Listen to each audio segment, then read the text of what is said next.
2020 में पूरी दुनिया में उथल पुथल मच गई थी। कोविड-19 महामारी ने हर जगह अपना कब्जा जमा लिया था। बहुत लोगों के लिए एकांत एक शाप बन गया, लेकिन मेरे लिए यह एक शरण स्थल था। मेरे जीवन के टूटने से बचने का एक तरीका, एक मौका जहां मैं जंगलों में खो सकता था और मेरा अतीत मेरा पीछा नहीं कर सकता था। मैं एक पैदल यात्री, बैकपैकर था और प्रकृति हमेशा मेरे लिए शांति का स्थान रही थी। जब सब कुछ बिखरने लगा तो मुझे यह एकांत, एक बुलावा सा महसूस हुआ। जंगल में एक गहरे कोने में छिप जाने का एक आह्वान, जहां मुझे शांति मिल सके। एक यात्रा मुझे कोलोराडो के रॉकी माउंटेन नेशनल पार्क के एक दूर दराज के झरने तक ले गई। यह जगह सभ्यता से बहुत दूर थी, ऐसी जगह जहां आदमी खुद को खो सकता है, शारीरिक और मानसिक दोनों रूप से। मुझे लगता था कि यह मेरा ठीक होने का स्थान होगा, लेकिन वहां जो मिला वह शांति नहीं थी। उस यात्रा से कुछ हफ्ते पहले मुझे अजनबी संदेश मिलने लगे थे। पहले तो ये सिर्फ धमकियां थीं, खाली बातें जो डराने के लिए भेजी जा रही थी। लेकिन जैसे जैसे समय बीतता गया, ये संदेश व्यक्तिगत होते गए। इसमें मेरे रोजमर्रा के काम, मेरी चाल ढाल, मेरी गतिविधियों के बारे में बात की जा रही थी। ऐसी बातें जो कोई अजनबी नहीं जान सकता था। फिर ये और भी बढ़ने लगे। मैंने सोचा कि अगर मैं जंगल में दूर चला जाऊं तो शायद इन संदेशों से बच सकता हूं, लेकिन मैं गलत था। वह रात जब मैं झरने के पास आग के पास बैठा था, चारों ओर गहरी चुप्पी थी। बस लकड़ी की जलन की आवाज ही सुनाई दे रही थी। मैंने सोचा कि इस समय कुछ शांति में बिताऊं, लेकिन तभी मेरी फोन में संदेश आया। यह सिर्फ एक धमकी नहीं थी, ये मेरे चारों ओर की स्थिति का विस्तार से वर्णन कर रहा था। ऐसी बातें जो मैंने कभी किसी से नहीं कही। मैं तुम्हें देख रहा हूं, आग के पास बैठे हुए। आज रात झरना बहुत खूबसूरत लग रहा है ना? मुझे उसकी आवाज सुनाई दे रही है। मेरी रूह कांप उठी। ये कैसे जान सकता था? ये कैसे हो सकता था कि वह यहां कहीं दूर जंगल में मौजूद हो? तभी मैंने महसूस किया कि कोई मुझे देख रहा है, जैसे कोई मेरी पीठ पर हाथ रख रहा हो। मैंने फोन को मजबूती से पकड़ा और अपनी पिस्तौल को बैग से निकाल लिया। जैसे ही मेरी उंगली उस ठंडी स्टील पर पड़ी, आसपास के पेड़ भी जैसे मेरी ओर झुकने लगे थे और उनका साया खतरनाक तरीके से बढ़ने लगा। अगले संदेश में लिखा था, तुम शांति से बैठे हो, लेकिन तुम्हें पता है मैं तुम्हें देख रहा हूं, है ना? मैंने अंधेरे में चारों ओर देखा।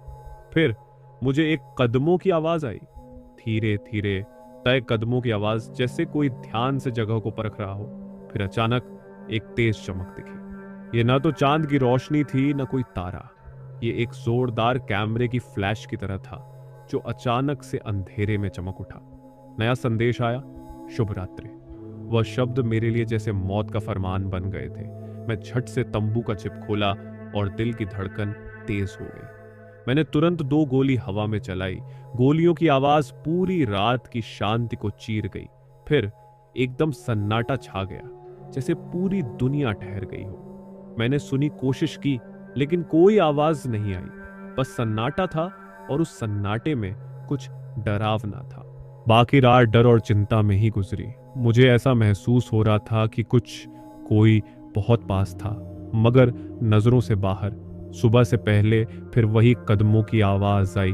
अब झरने से नहीं, बल्कि मेरे ठीक पीछे, इतनी पास कि मैं उसे महसूस कर सकता था। मैंने पीछे मुड़कर देखा, लेकिन वहां कुछ नहीं था, सिर्फ साया जो मुझे दूर से घेर रहा था। उस रात के बाद मुझे कोई संदेश नहीं मिला, लेकिन वह डर हमेशा मेरे साथ रहा। मुझे ऐसा लगता था कि कोई हमेशा मुझे देख रहा है। वह अंधेरे में खड़ा व्यक्ति अब भी मेरे आसपास था, और मैं जानता था कि वह कभी नहीं भुलाएगा मुझे। बस एक दिन वह मुझे फिर से खोज लेगा। 5 साल बाद उस रात की यादें अब भी मुझे तंग करती हैं। लेकिन यह पहला मामला नहीं था जब कुछ ऐसा मुझे परेशान कर रहा था। जब मैं छोटा था, मेरे परिवार के साथ मेरे अंकल जिम के दूर दराज के घर पर छुट्टियां बिताना एक परंपरा बन गई थी। उसके घर के पास घना जंगल था, जो हमारे लिए एक अनोखी जगह थी। एक गर्मी की रात मेरे और मेरे कजिन्स ने जंगल के अंदर कैंपिंग करने का निर्णय लिया। उस रात हमारी हंसी खुशी, आग की गर्मी और जंगली जानवरों की आवाजें हमारे आसपास गूंज रही थी। लेकिन फिर कुछ अजीब हुआ। एक चिल्लाहट सुनाई दी, तेज, असामान्य, जैसे कुछ बहुत ही डरावना। हम पहले तो इसे किसी जानवर की आवाज मानकर अनदेखा कर रहे थे, लेकिन फिर वही आवाज आई। अब यह और पास आती जा रही थी और ये अब इंसान जैसी लगने लगी थी। फिर हमें भारी कदमों की आवाजें सुनाई दी। ये कदम हमारे कैंप की ओर आ रहे थे।